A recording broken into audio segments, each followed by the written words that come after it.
I feel like I'm becoming the mini PC guy. We have another one here. This is the Blackview Mini, the MP60. This one's going to be good for, in use in the dorm, home office, maybe some multimedia streaming, like general productivity. I did take a look at some games on here. Well, you can see that here in a little bit.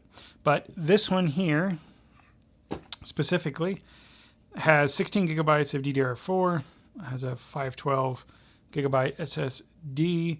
You can expand it up to 2 terabytes via an additional 2.5 SSD or HDD. I have not opened this thing up, but I think it's just 2 screws. It should come right off. This does come with a VESA bracket, so you can mount it behind your monitor. It is pretty quiet when it's operating. It does have a little bit of a whir, but if it was behind or under something, I don't think you'd really notice it at all. Now, the same complaint I have with most of these, there's no USB-C, none at all. Like, come on guys, USB-C is pretty much the standard now. These really need it.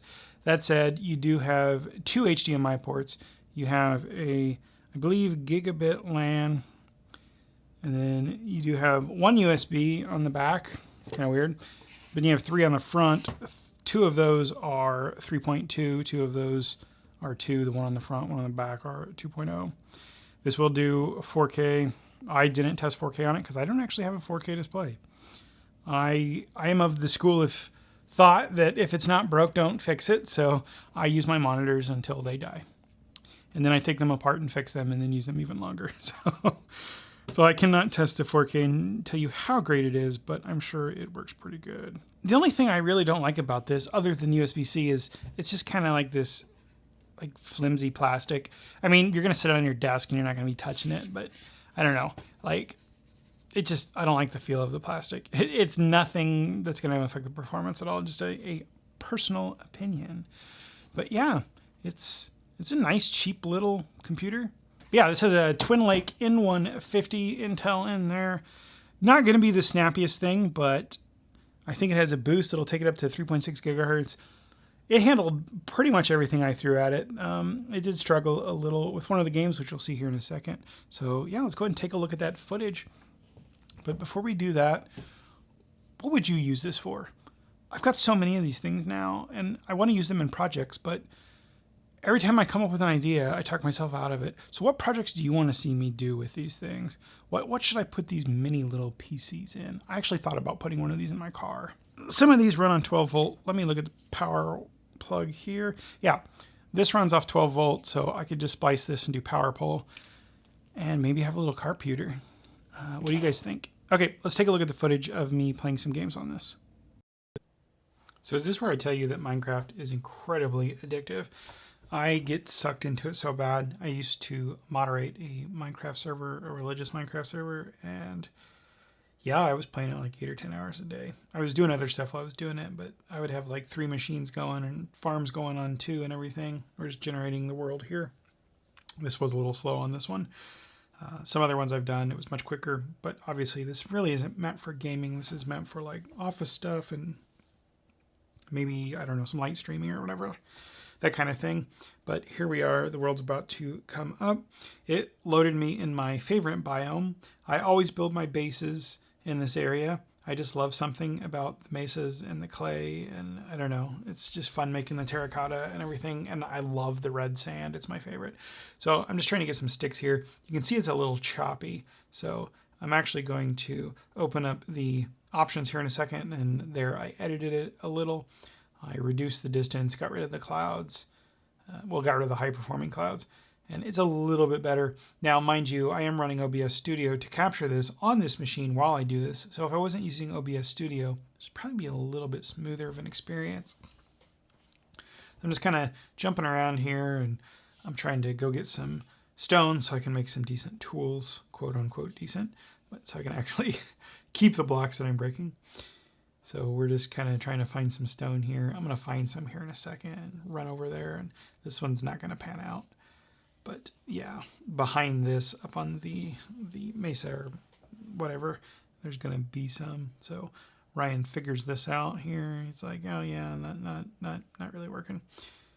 So I'm going to go start getting that stone. I got to get some wood so I can get a pick. I always forget at the beginning of a new Minecraft game exactly what I need to capture the blocks, so that's why I'm doing so poorly. If I played this for 5 hours, I would have like 3 farms going and a bunch of stuff, and probably all diamond out, and you know.